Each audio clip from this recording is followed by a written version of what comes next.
This is the After Party, live with Kim McAllister. Pick a couch, grab a drink, and settle into the conversation.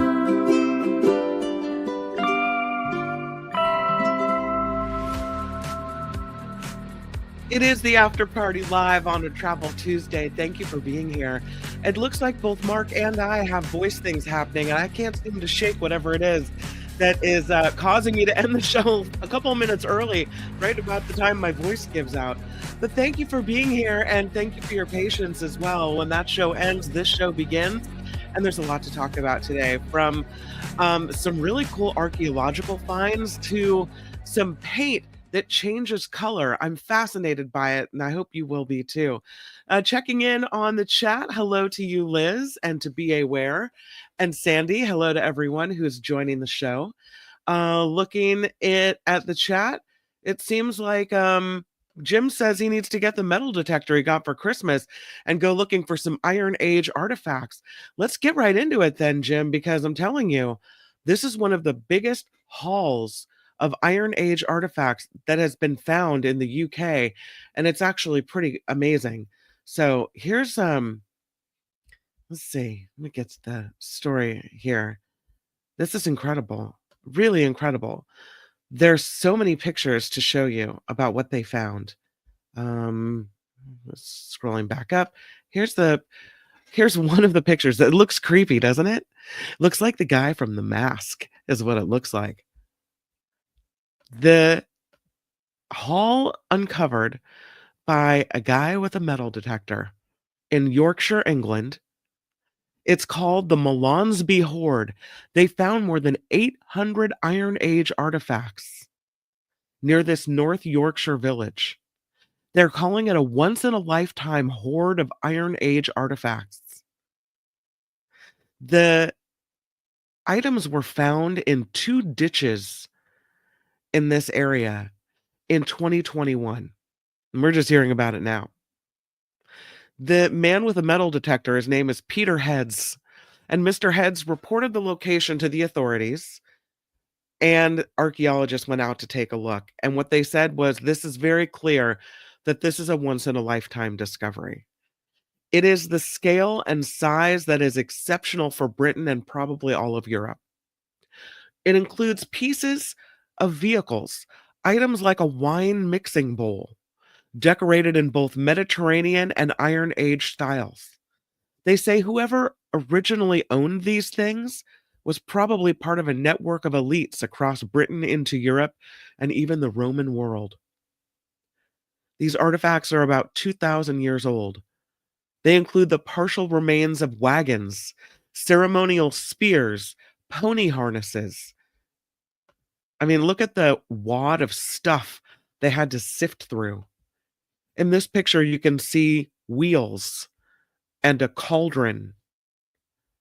Really incredible what they found here. And it's interesting because someone else might look at it and go, oh, garbage. No, it tells them so much about life in that era. These iron tires you can see here were found to have been intentionally bent out of shape, a large amount of material ritualistically burnt or broken. The destruction of so many high-status objects evident in this hoard is a scale of rarely seen in Iron Age Britain. It demonstrates the elites of northern Britain were as powerful as their southern counterparts. They found elaborate harnesses for at least 14 ponies, 3 ceremonial spears, 2 ornate cauldrons or vessels. One had a lid and was likely used as a wine mixing bowl. Some of the harness pieces were adorned with Mediterranean coral and colored glass, and they were larger than the ones you typically find in the UK. Some of these also matched other items discovered in Europe, and it suggested that whoever was doing it was incredibly wealthy, and it challenges, they say, the idea that Britain in those days was a backwater, because it wasn't. It has connections to continental Europe and the Roman Empire, and it shows that they were of the same status, if not more powerful, than the elites in southern Britain. They call it one of the most important, exciting Iron Age period discoveries made in the UK, shedding new light on the Iron Age life in the North and Britain, and demonstrating those connections with Europe. So, fabulous.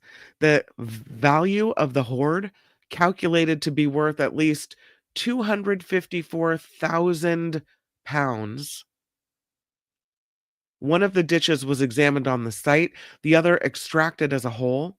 They've been using x-rays on a large scanner at Southampton University to try to preserve what they're finding inside this hoard of Iron Age objects. Yeah. So there you go. Pretty cool. Shall we move to this teeny tiny goat? This is a Guinness World Record goat. And he's little, really little. His name is Kurumbi. He's the world's shortest living goat. He's from India. He's only 1 foot tall. He's a little guy. This farmer didn't really think much of it, just thought he had a little goat. But a guest apparently stopped by the farm and said, "That's a really small goat. That's the smallest goat I've ever seen. You might have a record breaker there." So, Kurumbi was measured in at 1 foot 3 feet tall and is indeed now certified the shortest living goat in the world. Kurumbi is a Canadian pygmy goat. They are known for their stocky bodies and genetic dwarfism that prevents their legs from growing very tall. But yeah, she's just a little one. Very cute, very social creature, loves to play with the taller animals. She lives with 3 other male goats, 9 other females, and 10 kids as well. Cows, rabbits, hens, ducks. They've got a lot going on there on the farm. So, Kurumbi has a 4-month-old kid. They're about to make their family bigger, apparently, because Kurumbi is pregnant once again, and despite her small stature, doesn't seem to have a problem with breeding. So, they said that they have investigated the ages and the health of this goat, and they find her to be fit, just really, really little. So there you go. This, I hadn't seen this before. Perhaps you guys have seen this, but I was looking at this video, and apparently it's not new, but I thought it was worth showing you. It is an octopus riding on the back of a shark. And I hadn't seen this before. That's an octopus! Rare footage captured by scientists in New Zealand in 2023 shows an octopus riding on the back of a shark, an unusual duo dubbed the Sharktopus. In a recently released study, researchers say they still aren't sure how the deep-sea dwelling Maori octopus ended up on the mako shark, which typically stays closer to the surface. They believe it may have been a joyride for this octopus, since makos are the world's fastest shark species and can swim as fast as 46 miles per hour. I thought that was so interesting. And again, oh, no, we don't want him. We don't want that guy. I just thought that was really interesting. Discovered in 2023, but that's the first time I've seen it. So I wanted to share it with you. Look at this. This is interesting. A big swirly in the night sky. It was seen from multiple locations. Pretty big. What is it? It's a glowing spiral. It was spotted across the UK and across Ireland on Monday night. They think it's Elon. Yep, indeed. They say it was seen from as far as Denmark and as far south as Milan in Italy. And it was visible for just a few minutes before it faded away. They think it was caused by frozen exhaust smoke from SpaceX's Falcon 9 rocket that took off. No, nothing to see here, just Elon. It's okay. The rocket's frozen exhaust plume appears to be spinning in the atmosphere, reflecting the sunlight, causing it to appear as this spiral in the sky. There were so many reports about this thing coming in, this big night swirly. And they say, yeah, it's a frozen exhaust plume that appears to be spinning in the atmosphere, reflecting the sunlight, causing it to have this glowing form. The spirals form when ejected rocket fuel from the fast spinning upper stages of the Falcon 9 get frozen in space instantly because of the altitude. And then the frozen swirls reflect the sunlight back toward Earth, and that makes them visible in the night sky. So apparently, it started off as a bright light, and then it had this blurry ring around it, and then a spiral, and then it faded away. It started moving, people said, and as it moved, it just disappeared. So, Falcon 9 rocket, I'm telling you, some interesting things are happening in the sky. Have you heard of a ghost mark? You see these painted structures here? Painted little posters behind the benches? It's a ghost mark. Why they paint ghost marks is kind of gross. I know. A ghost mark is meant to cover up sweat, oil, grease, grime from people leaning back against the wall. Maybe they have oily heads. Maybe they're, I don't have a shirt on. They have a greasy body. Something. What you're seeing here are ghost marks, or basically a way to cover up human grossness, on the London Elizabeth line, and they were hidden by these posters, these silhouette-shaped posters, and they're called ghost marks. They're the most effective way to hide and prevent ghostly-looking stains. That's why they call them ghost marks, caused by dirt and grime left by passengers leaning against the station walls. So gross. Pardon the cough, but despite the fact that they covered it up, do you really want to lean against the wall when you know it's gross? It just kind of covers up the problem. It doesn't take the problem away. It's a cool ghost mark. The ghost marks are being celebrated for being creative and interesting looking. But that's what a ghost mark is. If you ever hear that term, don't lean against the wall. No, thank you. Yeah. Dirt and grime, people leaving their, detritus smudged on the walls. It looks better than just the dirt and grime, I guess.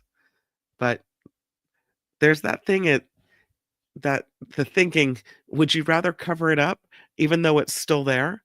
Or is it better to see it so you know that you don't have to touch it? I don't know.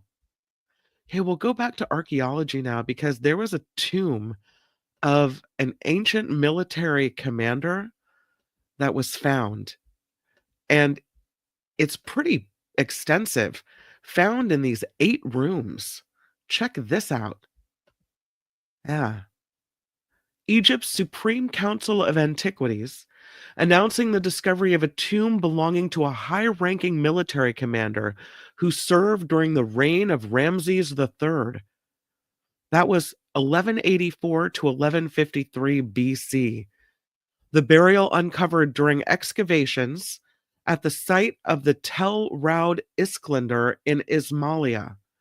This is a mud brick structure containing a burial chamber and 3 adjoining rooms with walls that were covered in white plaster. The artifacts found include bronze arrowheads, painted alabaster jars.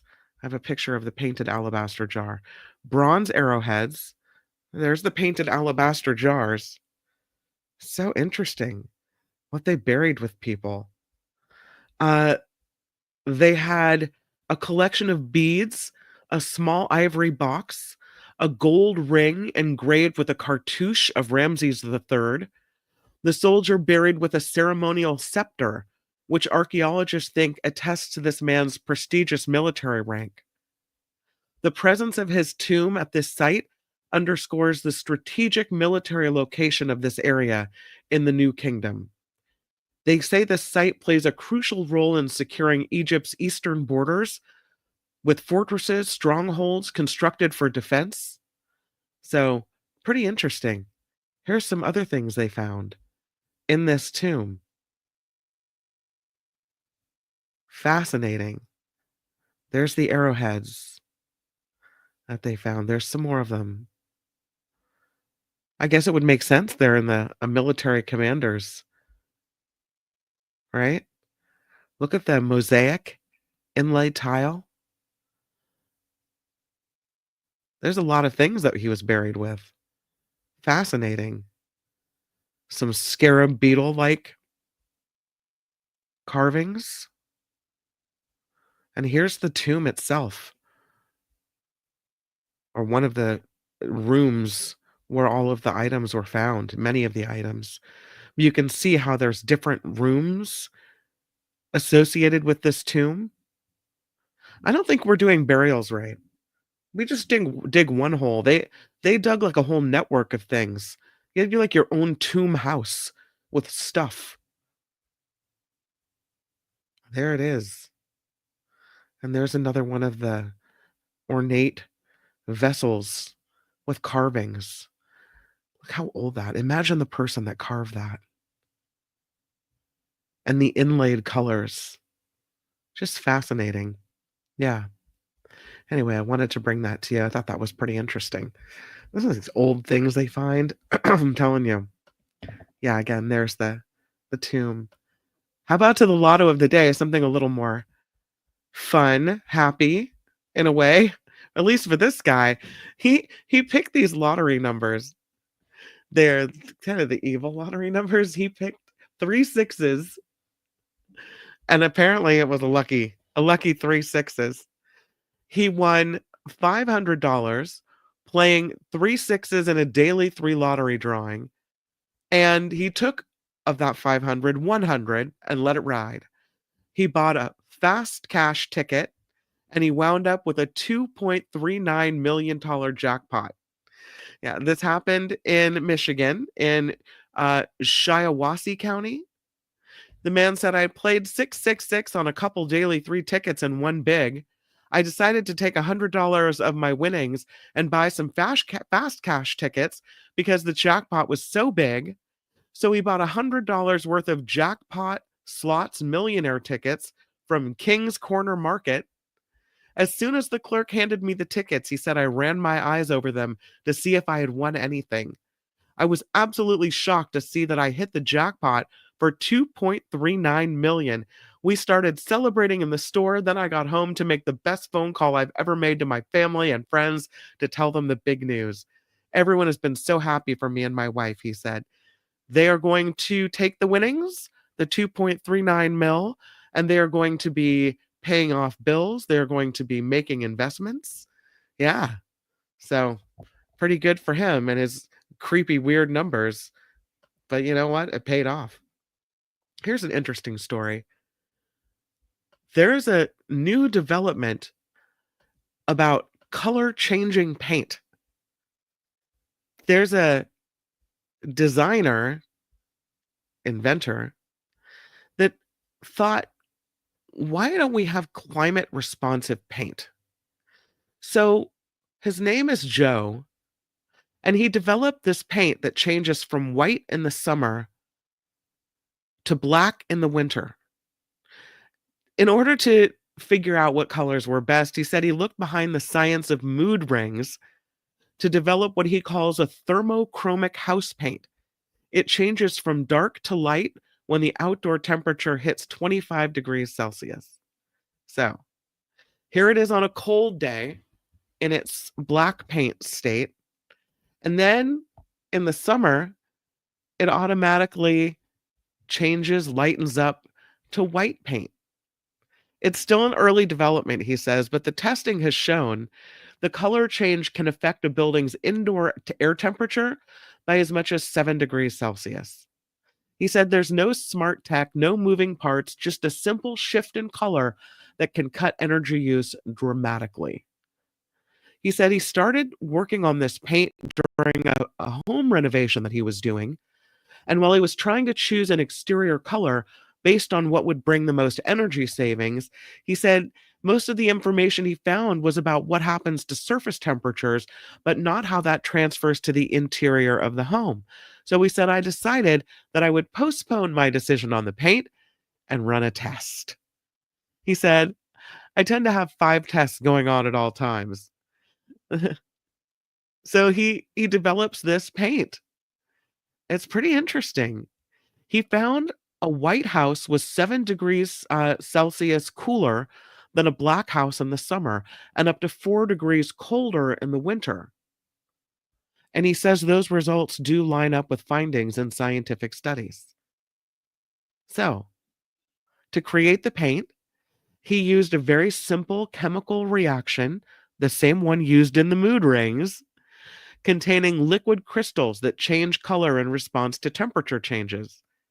He said the color change happens because temperature variations change the molecular structure of the crystals, affecting the wavelengths of light that they reflect or absorb. So he developed this additive containing liquid crystal, and he combined it with ordinary store-bought house paint. That failed pretty quickly because the liquid crystals degraded with UV light exposure.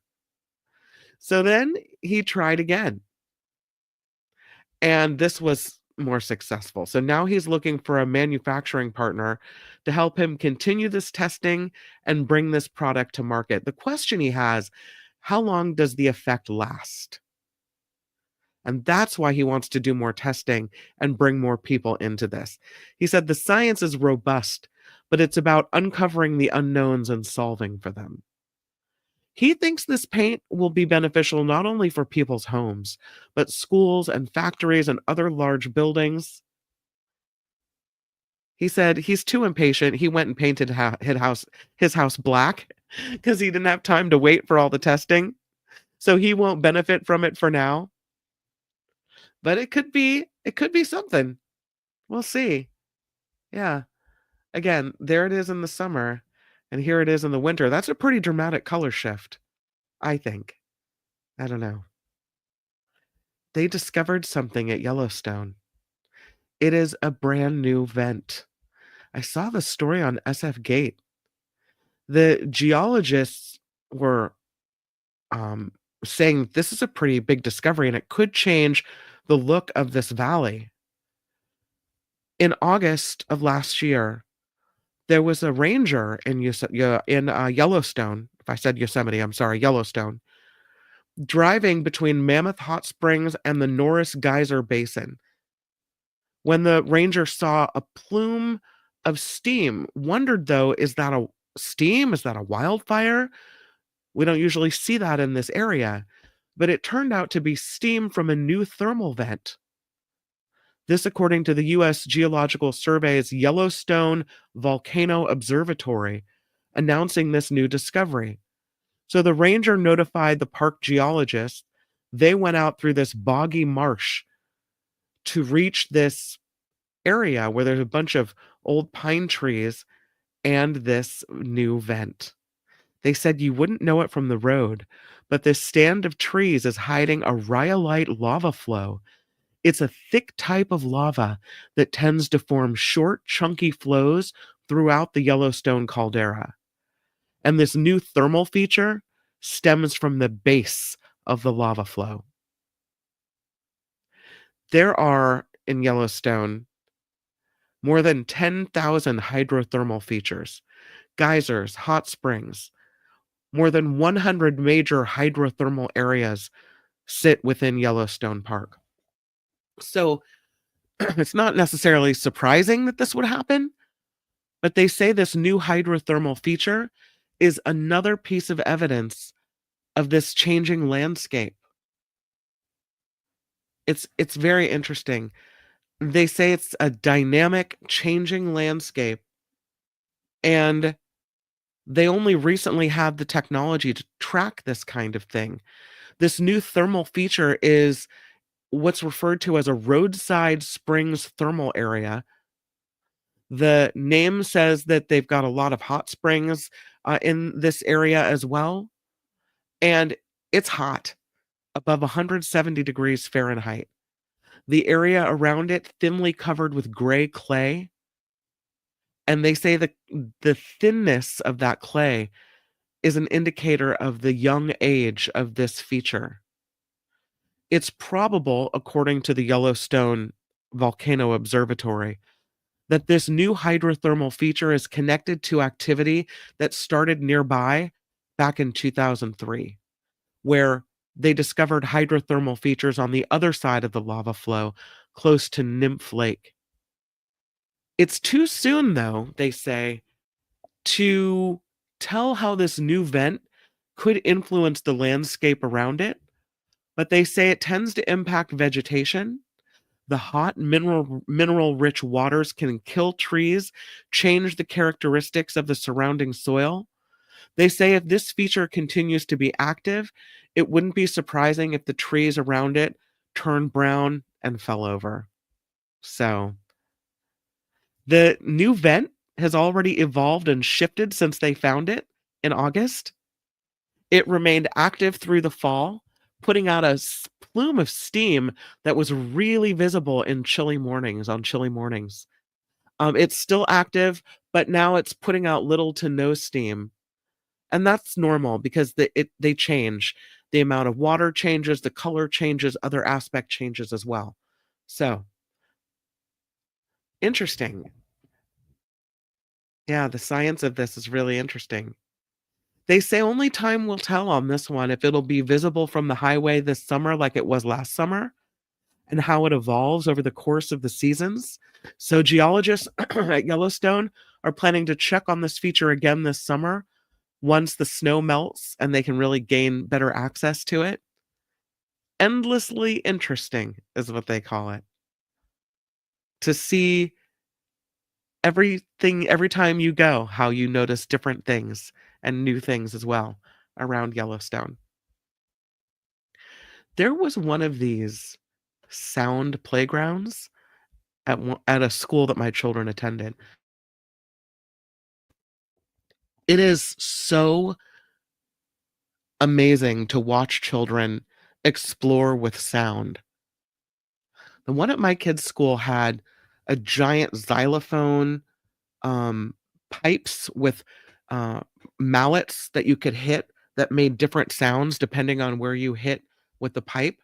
This one looks like a lot of horn. It looks like little trumpets all over the place. So interesting. This sound playground is a new feature that was put in at a park in Shanghai. It was designed by a Japanese designer, Yuri Suzuki, and it's this sound installation for this sculpture park in Shanghai featuring these horn-shaped speaking tubes, swings, and slides that transform the natural environment into this playful gathering space. So interesting. The designer's aim was to provide a communal space for rest, play, and communication, and a shared experience that is open, welcoming, without barriers or intimidation. He said the sculpture invites people to gather, to explore, and engage with sound naturally and intuitively. They call it a sound forest. A sonic bloom project installed in London's Mayfair district was kind of similar by this designer, and now this one in Shanghai. It has no electronic components. The horn-like structures naturally amplify, enhance, and collect sound, creating this immersive listening environment. And because it's such a large scale, the sculpture also creates natural resonance, reverb, and delay effects, making sound an integral part of this play experience. So fascinating. So it looks like you speak into one horn opening and it comes out differently in another horn opening.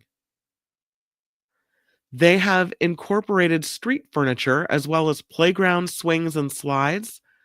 So there's a variety of ways that you can interact with this sculpture.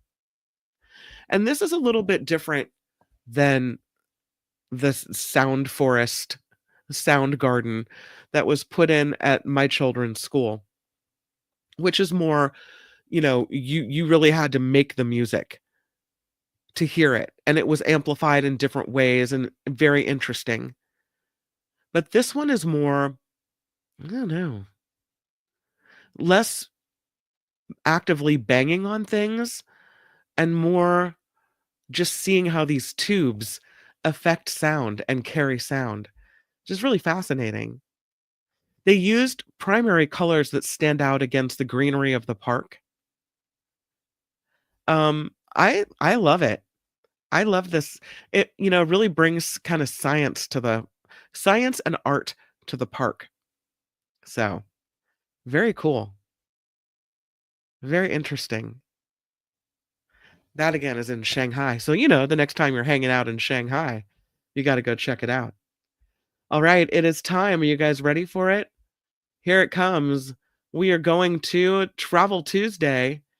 And I was thinking this time that we should really go to somewhere we could see easily, get to easily. And I thought, why not just jaunt right up the 101 freeway over to Oregon and take a look at the best places to visit in Oregon. And I found them. Boy, did I find them. I found this article from US News and World Report, and it's about the best places, the 18 best places to travel in Oregon. So here I have this for you. Check this out. Oh, that's just me. Here you go. It's pretty beautiful. The first place on the list is Crater Lake National Park. It was formed 7,700 years ago after Mount Mazama erupted and collapsed. Crater Lake, America's deepest lake, makes for a superb lake vacation. It's able to be seen via boat, trolley tour. You can take a drive around the lake's rim. You can hike on one of the trails, many trails. So, pretty beautiful. There are in winter fun activities like sledding, skiing, snowboarding, shoeing, all these kinds of things. They have a beautiful overlook. Here's a picture of that. This overlook at Crater Lake in the historic Crater Lake Lodge with very comfortable accommodations and sweeping views of this area. Look at that. So pretty. Wow. It's so beautiful in this area. Incredible. Oops, I have another picture for you. Look at that. This is called the Phantom Ship because of its resemblance to a sailboat. This island features one of the oldest exposed rocks in the Crater Lake Basin.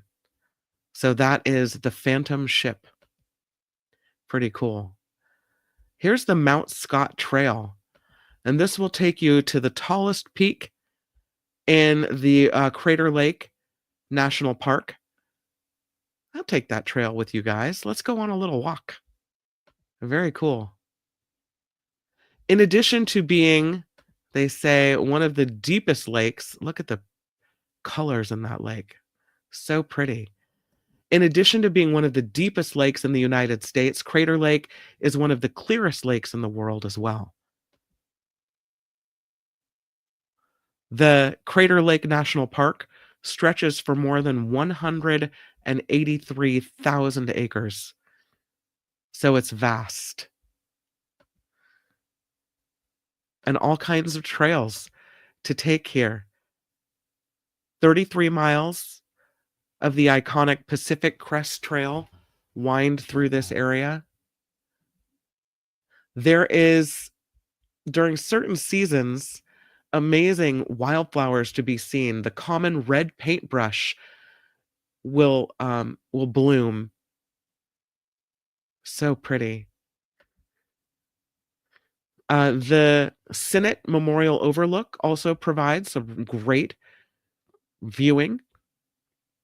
And there it is. See a little snow on the rooftop there. And this is the Rim Drive, where you can drive around the lake, and it stretches for 33 miles, and there are many scenic overlooks along the way. So, yeah, there it is. That is number 1 on the list, Crater Lake. What do you think? I say yes. Yes to Crater Lake. Let's do it. I love it. Since we're in Oregon, why don't we go to beautiful Cannon Beach?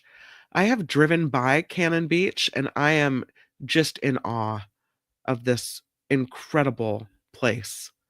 Look at this. This picture is wildly amazing. This is Haystack Rock, the most iconic site in Cannon Beach. So pretty. They have tide pools to explore here as well, so that's really fun. Part of your experience at Cannon Beach. Just a few miles south of the Cannon Beach is Arcadia Beach State Rec Site, and they say this also is a pretty nice place to spend an afternoon. Sure looks like it. I have not been there. One of the things done in this area, fat biking. It's a great way to take in the beauty of Cannon Beach. You see the fat tires on the bikes, easier to ride on the sand. So that's pretty fun.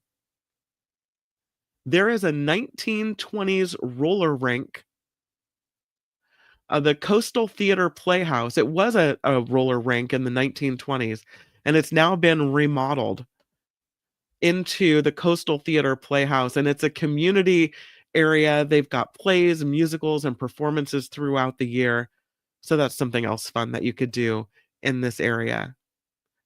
Ecola State Parks, also super beautiful. Look at that. Look at the colors. So pretty. It's a less crowded alternative to the nearby Indian Beach. And it looks like there's not a lot of people around. I don't know if it's always that way, but it seemed like that to me along the Oregon coast, that there were a smattering of people, but not. And I've been, because my dad lived in the area, certain times, through the year, and it never seems like it's super crowded there. Cannon Beach has local art galleries that are fun to go and check out. And wildlife, Roosevelt elk in this area as well at Ecola State Park. So you got to see the elk while you're there, right? Yeah. Oswald West State Park's coastline has these volcanic basalt cliffs. Here's what they look like. So interesting to go see those. I see that waterfall right there. I'm interested in that. Absolutely. And then here's Cannon Beach. It's so beautiful. 4 miles of stunning coastline at Cannon Beach. Often rough, so use caution in this area. And don't forget to go have yourself some chocolate. Best part of a vacation, right? This is the Cannon Beach Chocolate Cafe. Yes, please. And there's so many things to do.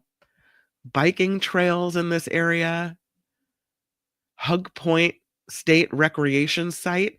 They have sandstone caves at Hug Point. Here it is. You can kind of see the cave opening right there on the sand. Yeah. The Hug Point Caves, a seasonal waterfall. Beautiful shoreline. Wow, caves, a waterfall, and the beach? Come on. Let's do it. And then you can hike through the forest, and that just looks so pretty. Oswald West State Park's temperate rainforest is one of the things they say is a must-do when visiting the Cannon Beach area. You know what else resides in this zone? Tufted puffins. They lay their eggs and they raise their chicks on Haystack Rock during the spring. So if you're lucky in the spring months, you'll see some tufted puffins. Tufted puffins. Say that 5 times fast. And then, of course, you got to check out the the old raggedy lighthouse. They call it Terrible Tilly. This is rough conditions the lighthouse keepers faced while working here. It is the historic Tillamook Lighthouse, best seen from Ecola State Park, but again, nicknamed Terrible Tilly. In the winter and in the spring, good for whale watching. Gotta love that. Yeah. And then check this out. So beautiful. This is the coastal town you can kind of see here. It's small, but really, really picturesque and beautiful. So, and one more picture. Indian Beach. This is the more popular beach. This one is popular with surfers as well, Indian Beach. So just a really beautiful area. And that is number 2 on the list of the best places to visit in Oregon. We might not have time to go through all of them, but the third place on the list is Mount Hood, and you can see it right there. Number 3 on the list of best places to visit in Oregon. Yeah, really beautiful. This is Mount Hood. Check that picture out. Just gorgeous. Mount Hood is one of Oregon's best places to enjoy outdoor activities. This is the state's tallest mountain, more than 11,000 feet above sea level. Second most climbed peak in the world, reportedly. It has always snow-covered peaks and 6 ski areas that offer the longest ski season in North America. Timberline Lodge is open 10 months out of the year. You can also ski after dark at Mount Hood Ski Bowl. They have the nation's largest terrain for night skiing. So, super fun. I always say the name of this next place wrong. It's let me see if I can do my dad justice and get it right. It's the Willamette Valley. It's like the Napa Valley of Oregon. I remember once I called it Williamette, and my dad's like, no. And then I called it Willamette? No, he said it's Willamette. All right. Look how beautiful that is. Willamette Valley is home to 2/3 of Oregon's wineries and vineyards. There are more than 700 wineries in this region. So there's a lot of Pinot in this area too. That is Willamette Valley's specialty, is the Pinot. When you're not tasting the wine, you can check out one of Willamette Valley's hot springs as well. Silver Falls State Park. I know it's not Wednesday, and we might have to go back to Silver Falls State Park tomorrow. But check this out. This is Oregon's jaw-dropping waterfall. Just incredibly beautiful. It's called Silver Falls, and it has a trail of 10 falls. There's a hiking path that loops through the park and takes you above, below, and even behind the 10 waterfalls in this area. And that includes the 177-foot tall South Falls. There are 35 plus miles of backcountry trails that you can use for mountain biking, horseback riding, and hiking. There are barbecue areas here. So, pretty nice. Let's go to the Hood River. Check this out. Looks like the picture was taken on a dreary day. It's the 6th best place to visit in Oregon, according to U.S. News. It's in the Columbia River Gorge, and it's an 80-mile-long valley known for waterfalls and hiking trails. It is also the windsurfing capital of the world and an excellent destination for water sports like kiteboarding and sailing as well. 7th best place to visit in Oregon is Bend. Look at that. I'll go to Bend, Oregon with you guys. Sure. Look how beautiful. Wow. Oop, I wanted that other picture. Yeah, Bend, Oregon is pretty nice. A lot to do. Look at the otter. A lot to do in Bend, Oregon. This city has a small dining scene that foodies love. There are food carts, breweries, cider houses. It's a jumping off point for numerous natural attractions, including the Deschutes National Forest, which has multiple rivers, mountains, and byways, outdoor recreation, skiing, snowboarding, hiking, rock climbing, all kinds of things to do in Bend, Oregon. There's a few more pictures. There's some of the hiking. Look how scenic that looks. Yeah, really beautiful. That is Bend, Oregon. Love it. Next on the list, Newport, Oregon. I've always loved heading past Newport, Oregon, if only to look at the incredible bridge you see here. Really, really special. Yeah. According to US News, of all the cute coastal towns Oregon has to offer, families will probably appreciate Newtown the most. It is on Oregon's central coast. It has an aquarium, Oregon State University's Hatfield Marine Science Center, several beaches located here, a lot of outdoor attractions. There's the Yaquina Head Outstanding Natural Area and the picturesque Ocean to Bay Trail here as well. And Brookings. Brookings, Oregon, not a bad drive from California. It's right on the border with California. Beautiful rock formations in Brookings. It is on the southern Oregon coast, 6 miles north of the California border. Rugged coastline views, natural splendor. Harris Beach State Park has a sandy beach, tide pools, tufted puffins, and views of sea stacks on the shoreline.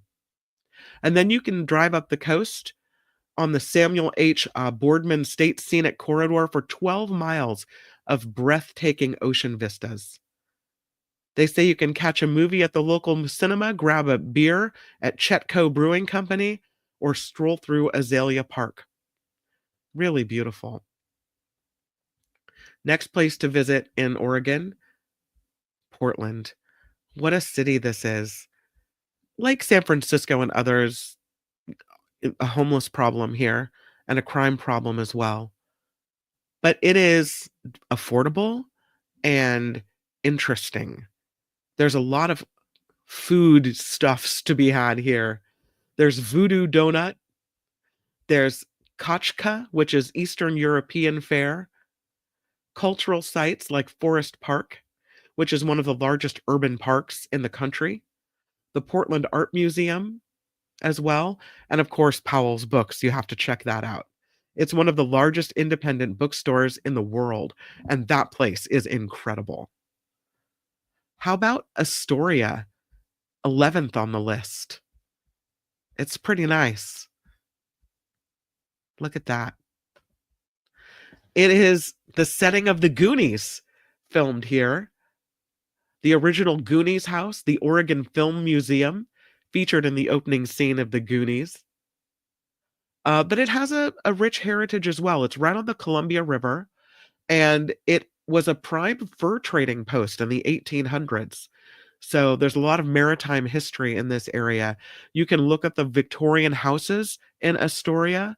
You can climb the 125-foot tall Astoria Column and check out the breweries and bistros in this area. 12 on the list is the John Day's Fossil Monument, John Day Fossil Beds National Monument, famed for having one of the most complete fossil records in the world, spanning more than 40 million years.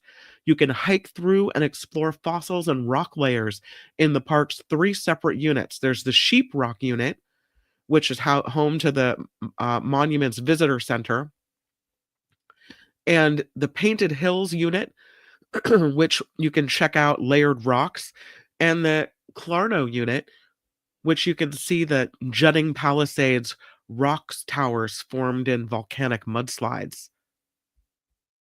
13 on the list is Seaside, Oregon. That's pretty beautiful. It's a great vacation destination because of the amazing attractions here. You can see Tillamook Head, Ecola State Park, Lewis and Clark National Historic Park, all within 15 miles of seaside.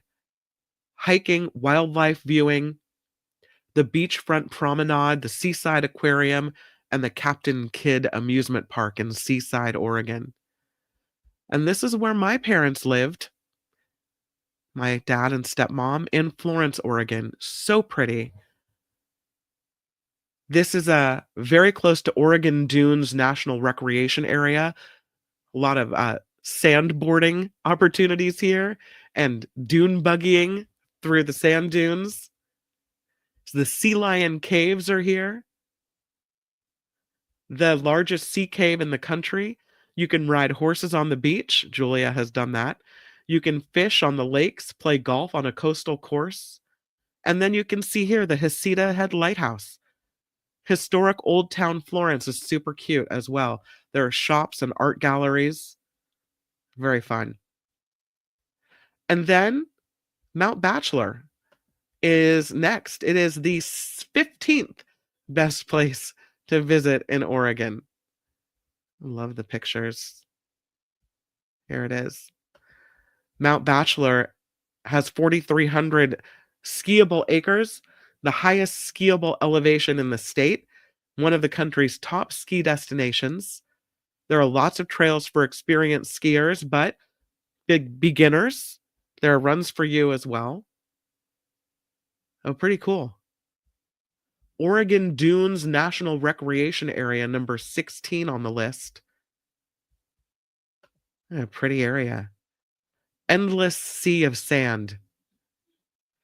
This was the inspiration for Frank Herbert's Dune, apparently.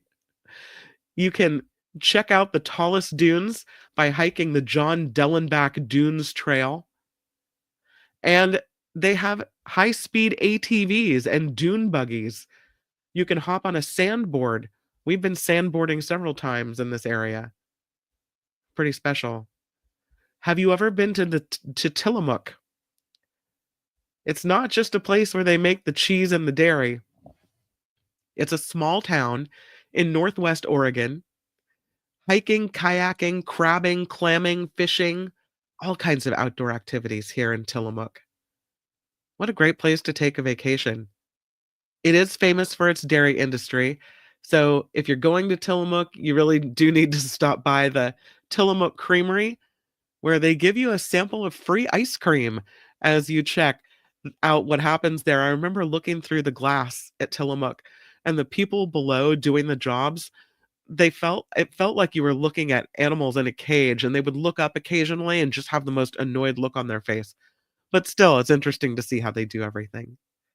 And the last place on the list is the Newberry National Volcanic Monument. And here's what that looks like. Just beautiful.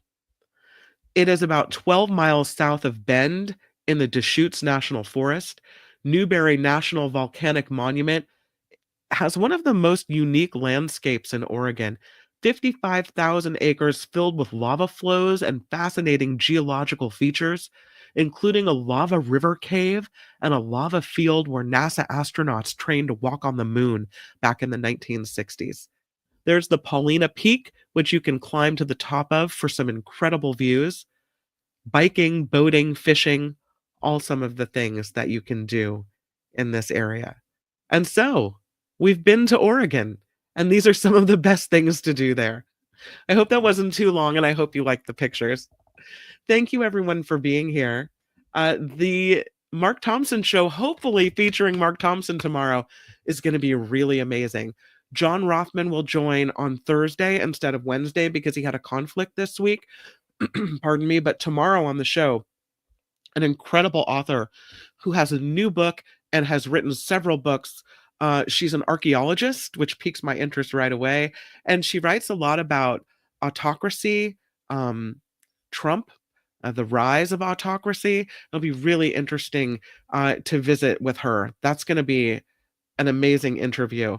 Her name is Sarah Kendzior. So we'll have her on the show tomorrow, and that'll be really good. And tomorrow here on the After Party Live, of course, is Waterfall Wednesday. So maybe we'll go back to Oregon and look at some of the waterfalls that we talked about today. As always, if you have any suggestions for me, you can always find me at kim@theafterparty.live. Kim@theafterparty.live, best way to email me.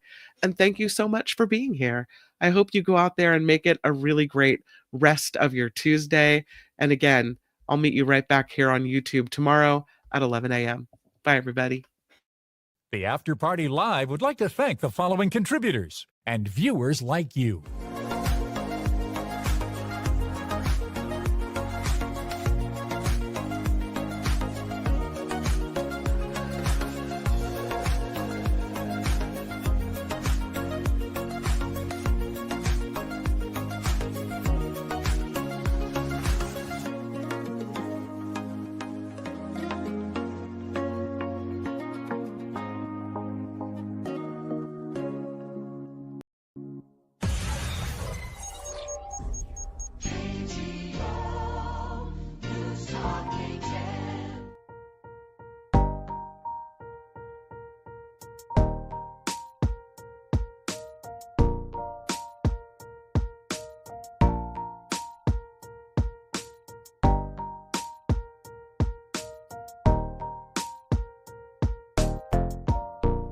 Thanks, Teacher Lori.